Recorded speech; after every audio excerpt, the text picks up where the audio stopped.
క్రీస్తునందు ప్రియులారా, కూడి వచ్చిన ఆత్మీయులందరికీ మన ప్రభువును రక్షకుడైన యేసుక్రీస్తు వారి ప్రశస్తమైన నామంలో నా హృదయపూర్వక వందనాలు, శుభాలు తెలియజేస్తూ ఉన్నాను. ఈ రాత్రి వేళ కూడా ఉన్నతమైన అంశాన్ని మనం ఆలోచించేద్దాం. అంశంగా రాసుకునే వారు ఎవరైనా ఉన్నట్లయితే రాసుకోండి దయచేసి.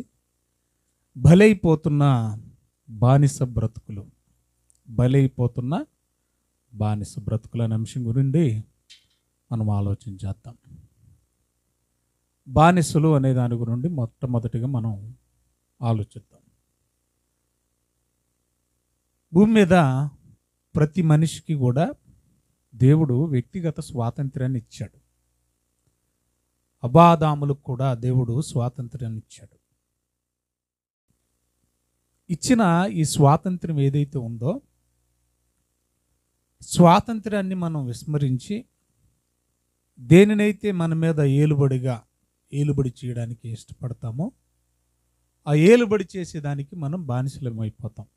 అంటే స్వాతంత్ర్యాన్ని నిర్లక్ష్యం చేయడమే బానిసత్వం ఒకటి. రెండోది, బలవంతుడు బలహీనుణ్ణి లోపరుచుకోవడం కూడా బానిసత్వం. బలవంతుడు బలహీనుణ్ణి ఏం చేస్తాడు? లోపరుచుకుంటాడు. ఉదాహరణకి ఐగుప్తు దేశంలో ఇశ్రాయేలీలు 430 సంవత్సరాలు బానిసలుగా ఉన్నారంటే అప్పుడు భూమి మీద బలవంతులు ఐగుప్తీలే. గనుక ఇశ్రాయేలీల్ని వారు ఏలినట్లుగా మనం చరిత్రలో చూస్తాం. అంత మాత్రమే కాకుండా ఒకనాడు ప్రపంచమంతా కూడా, ఇంక్లూడింగ్ ఇండియా, భారతదేశం కూడా బ్రిటిష్ వారి బానిసత్వంలో మనం ఉన్నాం. బ్రిటిష్ వారి కబంధహస్తాల్లో మనం ఉన్నాం. 1947 ఆగస్టు 15వ తేదీ మనకు స్వాతంత్రం వచ్చిందంటే బానిసత్వం నుండి విడుదల, విమోచన మనకు వచ్చింది.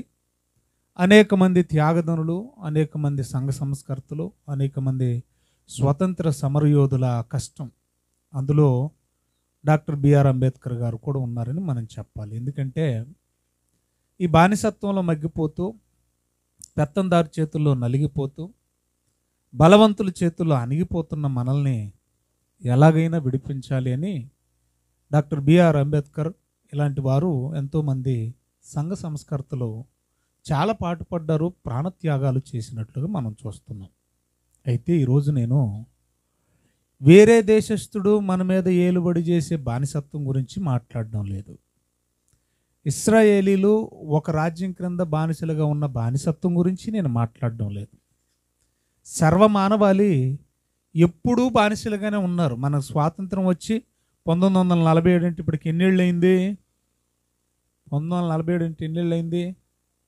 57, 67, 77, 87, 97, 2007, 2017, దాదాపుగా 80 సంవత్సరాలు అనుకుందాం. మనకు స్వాతంత్రం వచ్చి ఎన్నేళ్ళు అయింది? దాదాపుగా 80 సంవత్సరాలు అనుకుందాం. మనకు స్వాతంత్రం బ్రిటిష్ వారి నుండి వచ్చి 80 ఏళ్ళు అయింది, కానీ వ్యక్తిగతంగా ప్రతి ఒక్కడు కూడా బానిసత్వంలోనే ఉన్నాడు. అది ఏ బానిసత్వం అనేది రాత్రి వేళ మనం నేర్చుకుందాం. మనిషికి బానిసత్వం, లేదా ఒక రాజ్యానికి, ఒక దేశానికి బానిసత్వం గురించి నేను మాట్లాడడం లేదు, కానీ ప్రతి మనిషి కూడా వ్యక్తిగతంగా బానిసలుగా ఉన్నారు. దేనికి అనేది మనం ఈ రాత్రి వేళ తెలుసుకుందాం. నంబర్ 1, మొట్టమొదటిగా మనిషికి బానిసైపోతున్నాడు. అనగా ఒక పురుషుడు ఒక స్త్రీకి బానిసైపోతున్నాడు. ఒక స్త్రీ ఒక పురుషునికి బానిసైపోతుంది. నేటికి మనకు స్వాతంత్రం వచ్చి 80 ఏళ్ళు అయినా ఈ బానిసత్వం అనేది ఏలుబడి చేస్తూనే ఉంది. దయచేసి గమనించండి. ఇక రెండవది, ప్రతి మనిషి ఏదో ఒక వస్తువుకు బానిసైపోతున్నాడు. అది వస్త్రం కానివ్వండి, బంగారం కానివ్వండి, వెండి కానివ్వండి, ఆహారం కానివ్వండి, ప్రతి వ్యక్తి ఏదో ఒక వస్తువుకి ఏమైపోతున్నాడు? నీకు చాలా ఇష్టమైన ఆహారం ఏదంటే మనం చెప్తాం, అంటే ఆ ఆహారానికి మనం ఏమైపోయాం? బానిసలం అయిపోయాం. అలాగే ప్రియులరా, ప్రతి వ్యక్తి ప్రతి పదార్థానికి బానిసైపోతున్నాడు. ఏమండి? మత్తు పదార్థాలకు మనిషి ఏమైపోతున్నాడు? బానిసైపోతున్నాడు. మత్తు పానీయాలు, చెడు వ్యసనాలకు మనిషి ఏమైపోతున్నాడు? అంటే మనం స్వతంత్రం వచ్చి 80 ఏళ్ళైనా స్వాతంత్రులుగా బ్రతుకుతున్నా కూడా ప్రతి మనిషి బానిసత్వంలో ఉన్నాడు అనడానికి ఇవన్నీ నిదర్శనాలు. ఎందుకు అసలు ఈ బానిసత్వం, ఈ బానిస బ్రతుకు ఎందుకు జరుగుతుంది, మనం ఎందుకు బానిసలం అయిపోతున్నాం అంటే దానికి కొన్ని రీజన్స్ చెప్తున్నారండి. నంబర్ 1, మొట్టమొదటి రీజన్ ఏంటంటే, మొట్టమొదటి రీజను కొంతమంది మోమాటంతో బానిసలైపోతున్నారు. ఇప్పుడు 4 ఫ్రెండ్స్ కూడుకున్నారు అనుకోండి, అందులో 3 మందు తాగేవాళ్ళు, ఒక్కడు తాగనోడు. ఇప్పుడు ఏం చేశారంటే వీళ్ళు ఒక పార్టీ అరేంజ్ చేసుకున్నప్పుడు 3 కలిసి 4 బాటిల్ తెచ్చారు. వాస్తవంగా 4 వాడికి అలవాటు లేదు, ఆ వ్యసనం లేదు. ఇప్పుడు ఈ 3 కలిసి ఏమంటారు తెలుసా, ఒరే మామ నువ్వు కూడా ఎంతో కొంత తాగితేనే మేము తాగుతాం, లేదంటే ఈ బాటిల్ ఇక్కడ వదిలేసి వెళ్ళిపోతాం అని అన్నారు అనుకోండి. వాడు మోమాటం ఏం చేస్తాడు, అలవాటు లేకపోయినా కూడా కొంచెం గొంతులేసేసుకుంటాడు. అలా మొదలవుతుంది మందుకు బానిసత్వం. కొంతమంది కొంతమంది ఏం చేస్తారు, బలవంతంగా అలవాటు చేసుకుంటారు. ఫర్ ఎగ్జాంపుల్ ఏదైనా బాధ వచ్చిందనుకోండి, మందు అలవాటు లేకపోయినా కూడా కొంచెం ఆ మత్తు కడుపులోకి వెళ్ళిపోతే బాధ మర్చిపోతాను కదని బలవంతంగా అలవాటు చేసుకుంటారు. మరి కొంతమంది ఒత్తిళ్ళ వల్ల, స్ట్రెస్ ఉంటుంది మనిషికి, ఈ ఒత్తిళ్ళ వల్ల కూడా కొంతమంది మత్తు పదార్థాలకు వాటికి వీటికి కూడా బానిసలైపోతూ ఉంటారు కొన్ని పరిస్థితులను బట్టి. కొంతమంది సరదాగా బానిసలైపోతూ ఉంటారు. సిగరెట్ సరదాగానే మొదలెడతాడు, మందు సరదాగానే మొదలెడతాడు, చాటింగ్ సరదాగానే మొదలెడతాడు, కొన్ని ఇల్లీగల్ ఎఫైర్స్ సరదాగానే మొదలెడతారు. కానీ తుదకేమైపోతారు, వాళ్ళు బానిసలైపోతూ ఉంటారు.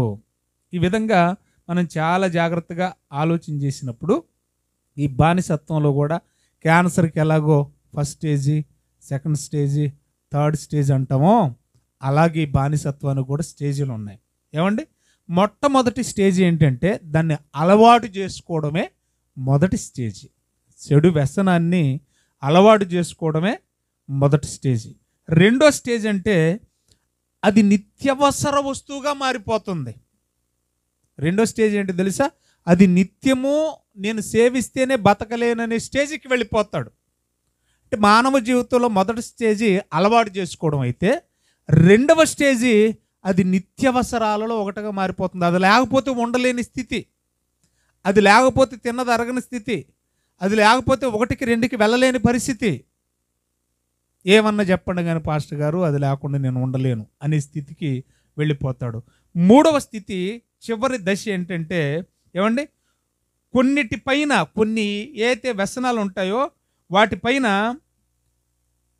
వ్యసనాన్ని ఏలుబడి చేసేవాడిగా, వీడు దాన్ని ఏలుబడి చేయడం కాదు, ఆ చెడు వ్యసనమే ఈ మనిషి మీద ఏం చేస్తుంది, ఏలుబడి చేసి, అంతే దానికి అధికారం ఇచ్చేస్తూ ఉంటాడు. అది చివరి కాటికి వెళ్ళిపోయేటువంటి పరిస్థితి ఏర్పడుతూ ఉంటుంది. ఫర్ ఎగ్జాంపుల్ కొన్ని ఎగ్జాంపుల్స్ నేను చెప్తాను, జాగ్రత్తగా ఆలోచించండి. భర్త బాగా తాగి ఆ మధ్య కరోనా టైంలో ఈ బార్ షాపులు కూడా బంద్ చేశారు. అప్పుడు ఈ మందు బాబులు అందరూ కూడా పిచ్చెక్కిపోయారు. నరాల వీక్నెస్ వచ్చి కొంతమంది ఒళ్ళు షేక్ అయిపోతూ, మరి కొంతమందికి మైండ్ పనిచేయక దివాలా తీసిన పరిస్థితి ఏర్పడింది. ఆ కరోనా టైంలో క్వారంటైన్లో పెట్టినప్పుడు అక్కడికి మందు ఎవడు సప్లై చేయలేడు కదా, వీళ్ళు మామూలుగానే కరోనాతో బాధపడుతుంటే మందు ఎవడు సప్లై చేస్తాడు ఇక. అలాంటి టైంలో ఎర్రగడ్డ హాస్పిటల్లో ఒక భర్తని భార్య తీసుకెళ్ళి జాయిన్ చేసిందండి, మందు వ్యసనం అలవాటు. అయితే చాలా చివరి దశలో ఉన్నాడని చెప్పాలి. అతను ప్రాణం పోయే పరిస్థితుల్లో ఉన్నా కూడా నా భర్త బతికితే బాగుండు, నా పిల్లలిద్దరికి ఆసరాగా ఉంటాడని ఆవిడ ఏడుస్తూ ఉంది ఒకవైపు. వీడు వేస్తున్న మందులు కానివ్వండి, వేస్తున్న ఇంజక్షన్ కానివ్వండి ఏవి పట్టించుకోవట్లేదు, సరిగ్గా మందులు ఆడట్లేదు. పైపెచ్చు ఒకనొక రోజు ఏం చేశాడంటే, భార్య వెళ్ళి కాళ్ళు పట్టుకుని ఏడుస్తూ ఉంది, జాయిగా మానేయండి, ఎదిగొచ్చిన 2 ఆడపిల్లలు ఉన్నారు అని ఏడుస్తూ ఉంటే వాడు ఏడుస్తూ ఉన్నాడు.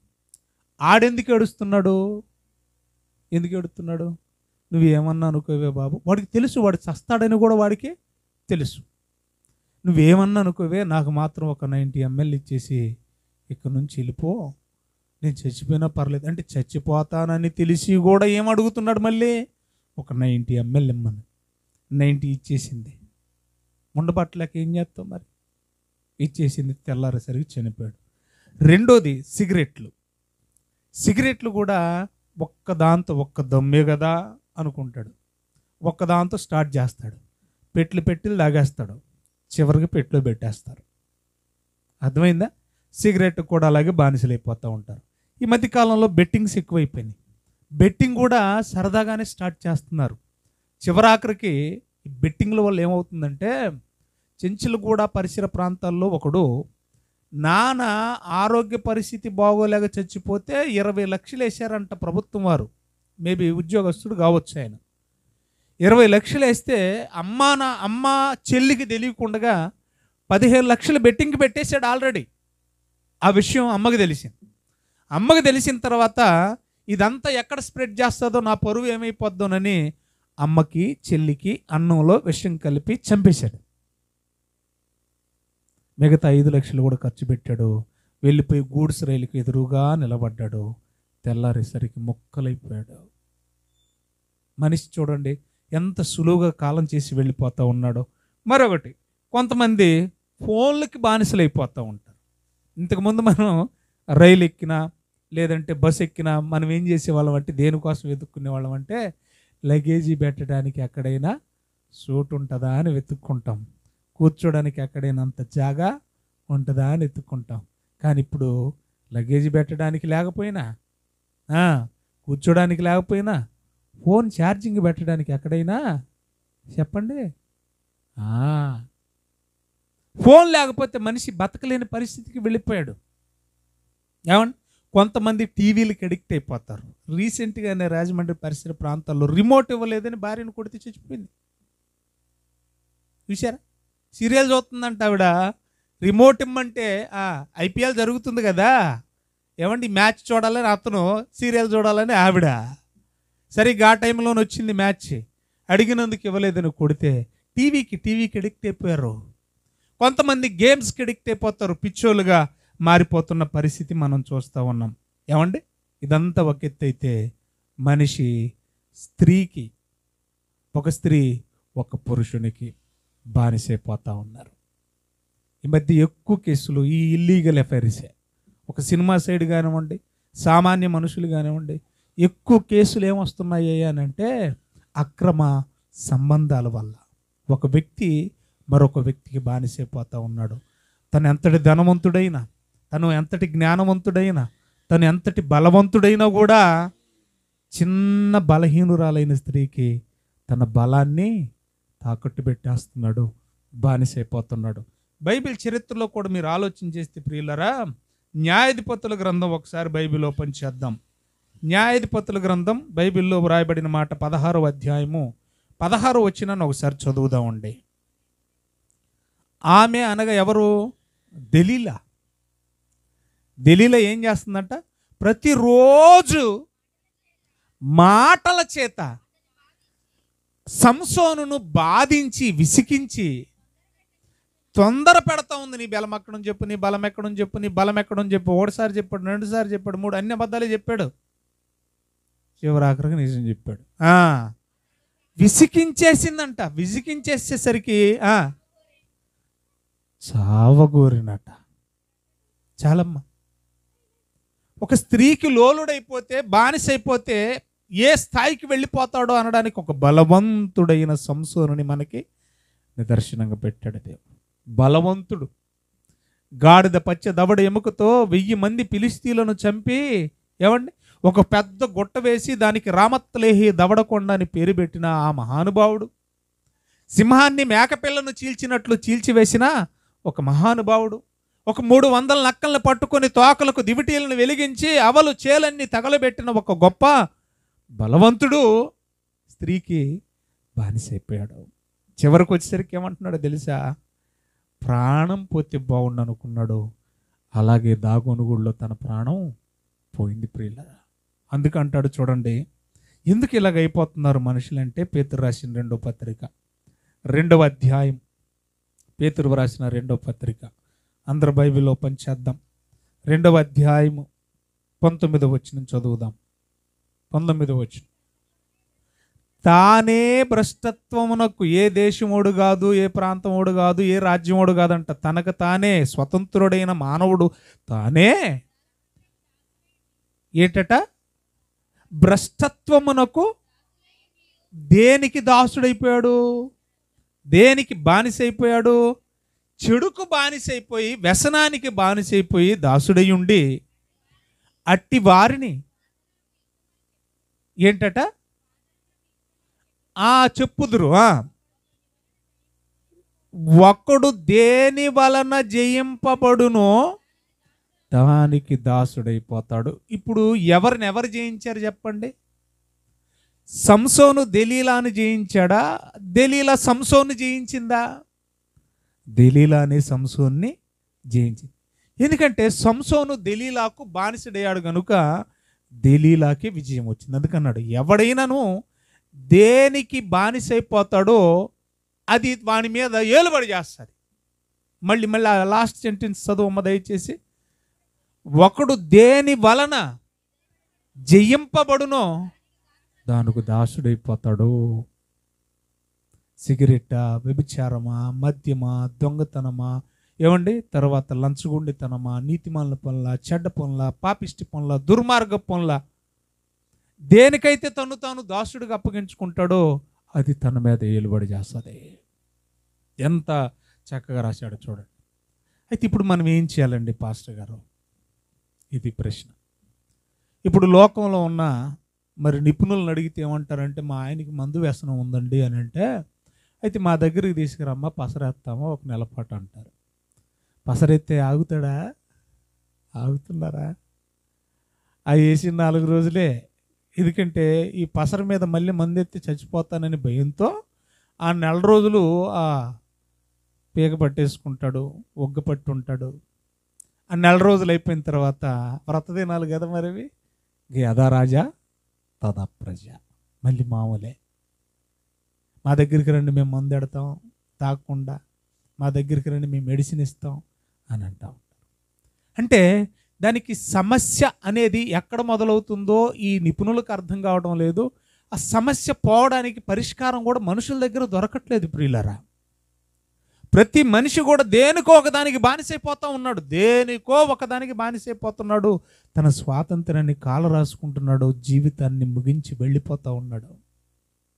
ఈ రాత్రి వేళ ఈ వ్యక్తిగత బానిసత్వానికి ప్రతి ఒక్కళ్ళం మనంతట మనమే, స్వాతంత్రులమైన మనమే దేనికొకదానికి బానిసలం అయిపోతూ ఉన్నాం కదా.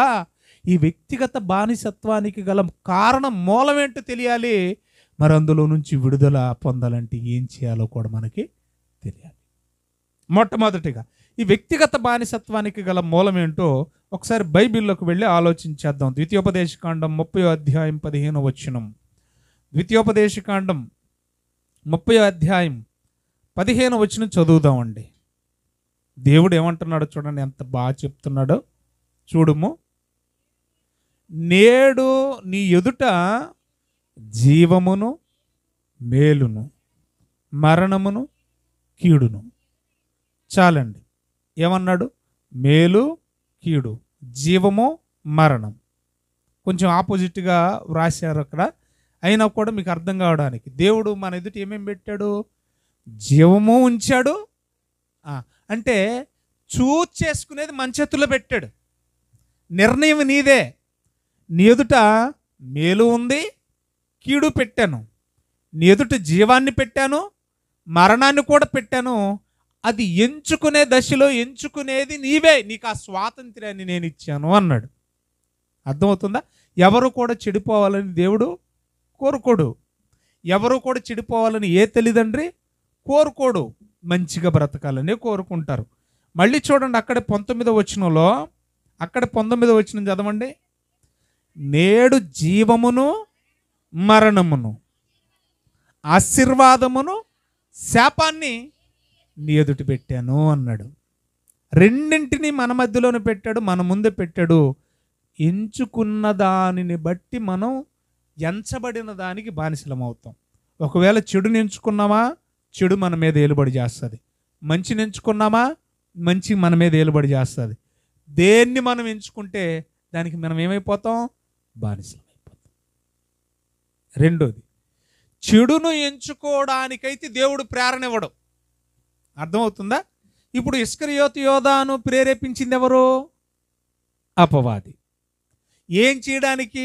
చెడు చేయడానికి. అంటే చెడును చేయడానికి ప్రేరేపించేవాడు ఒకడున్నాడు, వాడే అపవాది. ఎందుకంటే నాకు దక్కని పరలోకం తన పిల్లలకి ఎట్టి పరిస్థితుల్లో కూడా దక్కడానికి వీలు లేదు.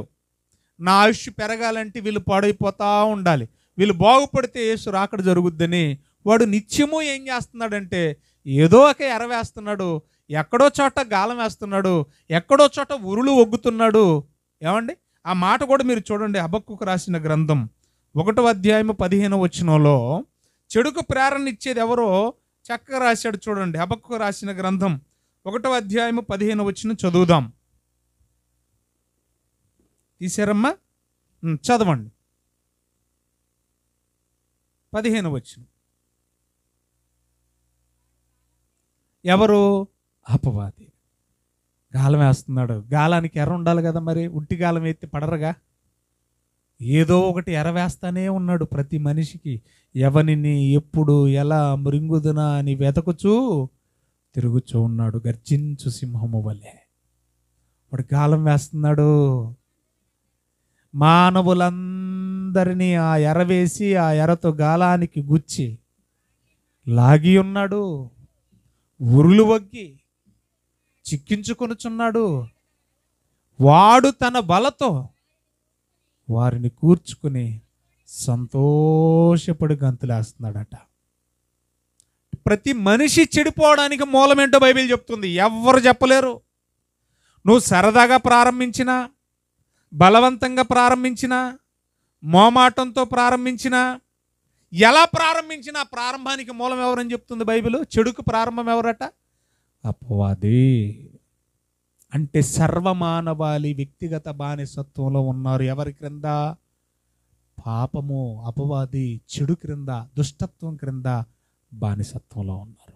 సర్వమానవాళి అందరినీ గుచ్చి ఉన్నాడు అని చదువుకున్నాం మనం ఇప్పుడే 1:14లో. ఏమన్నాడు? అందరినీ గుచ్చి ఉన్నాడు. 1:15లో అందరినీ అన్నాడు. చూడండి అక్కడ. అంటే ఎవరిని విడిచిపెట్టడం లేదా? యేసును కూడా ట్రై చేశాడండి వాడు. నీవు నా పాదాలకు మ్రొక్కితివా, ఈ లోకము దానిలోనున్న రాజ్యాలు అధికారాలన్నీ కూడా నేను నీకు ఇస్తాను, కేవలం నా పాదాలకు నమస్కారం చేయి. ట్రై చేశాడు కానీ లొంగలేదు మహానుభావుడు. యేసు తప్ప దాదాపు అందరూ ఏం చేశారు? అందరూ పాపము చేసి, అందరూ పాపానికి లోనై దేవుడు అనుగ్రహించు మహిమను పొందలేక అపవాది అనుగ్రహించే బానిసత్వానికి లోనైపోయారండి. అపవాది అనుగ్రహించి చెడుకు లోనైపోయినట్లుగా బైబిల్ చెప్తుంది. అందరూ పాపము చేసి దేవుడు అనుగ్రహించు మహిమను పొందలేకపోతున్నారు. టోటల్గా ఒక విషయం మనకు అర్థమైంది. ఈ బానిసత్వానికి మూలం ఏంటి, కారణం ఏంటి అనేది మనం ఆలోచించాం. దానికి మూలం అపవాది ప్రేరణ, అపవాది ఆలోచన, దుష్టుడి ప్రేరణ అనేది మనకు తెలిసింది. మరి పాస్టర్ గారు, ఇందులో నుంచి మనం బయటపడే అవకాశం ఏమైనా ఉందా, వెసులుబాటు ఏమైనా ఉందా అని అంటే ఖచ్చితంగా ఉంది. ఆ మందు బైబిల్లోనే ఉంది. అది పసరుతో పోయేది కాదు, మందులతో పోయేది కాదు, ఏమండి, ఏదైనా ద్రవంతో పోయేది కాదు. మరి ఎలా పోద్ది? ఎవరు విడిపించగలరు ఈ బానిసత్వం నుంచి ప్రతి మనిషిని అని మనం ఆలోచిస్తే బైబిల్లో వ్రాయబడ్డ మాట చదువుదాం. గలతీయులకు రాసిన పత్రిక 5వ అధ్యాయము 1వ వచనం చదువుదామండి. ఈ స్వాతంత్ర్యమును అనుగ్రహించి క్రీస్తు మనలను స్వతంత్రులనుగా చేసి ఉన్నాడు. యేసుక్రీస్తు శిలువ రక్తం ద్వారా అపవాది కబంధాస్తాలలో బానిసలుగా ఉన్న మనల్ని ఏం చేశాడంటే విడిపించి, తన రక్తంతో విడిపించి స్వతంత్రులుగా చేశాడు. అని అంటే ఈ బానిసత్వం నుంచి విడిపించగలిగిన ఏకైక వ్యక్తి, శక్తి ఎవరున్నారంటే ఆయనే నజరీయుడైన యేసు. ఆయన ద్వారా తప్ప ఈ బానిసత్వం నుంచి విడిపించగలిగే శక్తి ఏ మానవునికి లేదు. ఆకాశము క్రింద మనుషులలో ఇవ్వబడిన ఏ నామమున ఈ విమోచన, ఈ విడుదల, ఈ రక్షణ కలుగదు అన్నాడు. ఇంకా చూడండి ఎంత మంచి మాట వ్రాయించాడు. ఒకసారి తిమోతికి రాసినటువంటి యేసు ద్వారా విడుదల. అంటే మొట్టమొదటిగా ఏం చేస్తున్నాడు? పాపం మానడానికి అవకాశం, పాపములో నుంచి బయటికి లాక్కొచ్చే ఛాన్స్ అది యేసుకే దక్కింది. యేసు ద్వారానే జరుగుతుంది. ఇప్పుడు ఒక వ్యక్తి మందు మానేశాడు అనుకోండి, మానేయడానికి మూలం యేసుప్రభు అనుకుందాం. కానీ మాని అలాగే నిగ్రహ శక్తితో ఉండాలి. మానినోడు మళ్ళీ దాని జోలికి వెళ్లకుండా ఏం చేయాలి? నిగ్రహంగా శక్తి కలిగి ఉండాలి, దాని జోలికి వెళ్లకుండా ఉండాలి. అలాగ వెళ్లకుండా ఉండాలంటే ఏం చేయాలి? మొదట ఏం చెప్పాను నేను? చెడు నుంచి అయితే ఆయన విడిపించగలడు. విడిపించిన తర్వాత మారు మనసు పొంది పశ్చాత్తాపడి బాప్తిస్మం పొందుకుంటాం మనం. ఆ బాప్తిస్మం ద్వారా మనం పరిశుద్ధాత్మ అనే వరాన్ని కూడా పొందుకుంటాం. ఇప్పుడు విడిపించిన తర్వాత, విమోచించిన తర్వాత మనలోకి వచ్చిన పరిశుద్ధాత్ముడు ఏం చేస్తున్నాడో మనకు తెలియాలి. చదువుదాం. తిమోతికి రాసినటువంటి 2వ పత్రిక 1వ అధ్యాయం 7వ వచనం. 1వ అధ్యాయం 7వ వచనం. దేవుడు మనకు శక్తియు ప్రేమయు ఇంద్రియ నిగ్రహములు గల నిగ్రహించుకునే పరిశుద్ధాత్మనే మనకిచ్చిన గాని పిరికితనము గల ఆత్మను ఇయ్యలేదు. అంటే బానిసత్వం నుంచి యేసు ప్రభు విడిపిస్తే మరలా చెడు చేయకుండా నీకు నిగ్రహ శక్తినిచ్చేది ఎవరట? చెప్పండి. ఇప్పుడే కదా మనం చదువుకున్నాం. చెడు చేయకుండా, దాని వైపుకి వెళ్లకుండా నిన్ను కంట్రోల్ చేయగలిగిన శక్తి ఎవరికి ఉందట? పరిశుద్ధాత్మ దేవునికి ఉంది. నాకు అనిపిస్తుంది మరి నిపుణులందరూ కలిసి, అధికారులందరూ కలిసి, అధికారం అంతా కలిసి ఒక దైవ సేవకుని, ఉన్నతంగా వాడబడుతున్న దైవ సేవకుని మందు దాగి చచ్చిపోయాడంటే అది ఎలా నమ్మాలి? పరిశుద్ధాత్ముడు లేడా ఆయనలో? పరిశుద్ధాత్మ సహాయం లేకుండా ఇన్ని డిబేట్లు చేశాడా? మరి ఆ పరిశుద్ధాత్ముడు ఆయన్ని గద్దించలేదా? ఆయనకి ఇంద్రియ నిగ్రహ శక్తిని ఇవ్వలేదా? రిపోర్ట్లు ఎలాగొస్తాయి? ఏమండి, నువ్వు బలవంతంగా పట్టిస్తే రావాలి, చంపేశాక గొంతులో పోస్తే రావాలి తప్ప ఈ సేవకుడు, నిజంగా చెప్తున్నాను, మారు మనసు పొంది పరిశుద్ధాత్మను పొందుకున్నవాడు, యేసు ద్వారా విడుదల పొంది విమోచించబడి రక్షణలోకి వచ్చి పరిశుద్ధాత్మ అనే వరాన్ని పొందుకున్నవాడు నిజంగా పొందుకుంటే, నిజంగా పశ్చాత్తాపడితే మరలా చెడు జోలికి వెళ్ళడు. బికాస్ పరిశుద్ధాత్ముడు ఆ వ్యక్తికి నిగ్రహించుకునే శక్తినిస్తాడు. అంత ధైర్యంగా ఎలా వెళ్తాడండి బెల్ట్ షాప్ దగ్గరికి? అంత ధైర్యంగా బార్ షాప్ దగ్గరికి ఎలా వెళ్తాడండి? అక్కడ సీసీ కెమెరాలు ఉంటాయన్న చిన్నపాటి జ్ఞానం ఆయనకి తెలియదు అంటారా? తాగి పడిపోతూ పడిపోతూ పడిపోతూ వస్తుంటే సీసీ కెమెరాలు ఉంటాయని ఆయనకి తెలియదు అంటారా? అసలు నేను తాగానన్న సంగతి సమాజానికి తెలిస్తే నాకు దేవునికి ఎంత అవమానం వస్తుందన్న చిన్నపాటి జ్ఞానం, విజ్ఞత ఆయనకి తెలియదు అంటారా? దేవుడి చూసుకోవాలి. యెహోవా ఈరే, ఆయనే తీర్పరే. ఆ రోజు వరకు మనం వెయిట్ చేయాలి. ఇంకా బైబిల్లో వ్రాయబడ్డ మరొక వచనాన్ని చూసుకొని త్వరగా ముగించుకుందాం. సామెతల గ్రంథం 24వ అధ్యాయము 5వ వాక్యాన్ని చదువుకుందాం. సామెతల గ్రంథం 24వ అధ్యాయము 5వ వచనం. అంటే ఎవరు? యేసును కలిగిన వాడు. జ్ఞానం ఎవరు? బుద్ధి జ్ఞానముల సర్వసంపదలు ఆయన యందే గుప్తములై ఉన్నవి. కొరింథీయులకు రాసిన మొదటి పత్రిక 1:25-26లో వ్రాయబడిన మాట. ఆయన యూదులకు ఆటంకముగాను అన్ని జనులకు వెర్రితనముగానున్నాడు. కానీ యూదులకేమి, గ్రీసు దేశస్థులకేమి, పిలువబడిన వారందరికీ ఆయన దేవుని శక్తియు దేవుని జ్ఞానమునై ఉన్నాడు అన్నాడు. చూడండి అక్కడ. జ్ఞానం అంటే ఎవరు? యేసు. యేసుని ఎరిగినవాడు, యేసును కలిగినవాడు, యేసు ద్వారా విమోచించబడి పరిశుద్ధాత్మ నిగ్రహ శక్తిలో ఉన్నవాడు బలవంతుడుగా ఉంటాడంటే వాడు దేనికి లొంగడో, ఏ దుష్టత్వానికి లొంగడు, ఏ చెడు వ్యసనానికి లొంగడు, ఏ పాపిష్టి పని చేయడానికి ఇష్టపడ్డు, ఏ పాపానికి ఒడిగట్టడు. ఇందు మూలంగా మనకేమర్థం అవుతుందంటే ప్రియులరా, చాలామంది బలహీనులైపోతూ ఉన్నారు, చాలామంది బానిసలైపోతూ ఉన్నారు.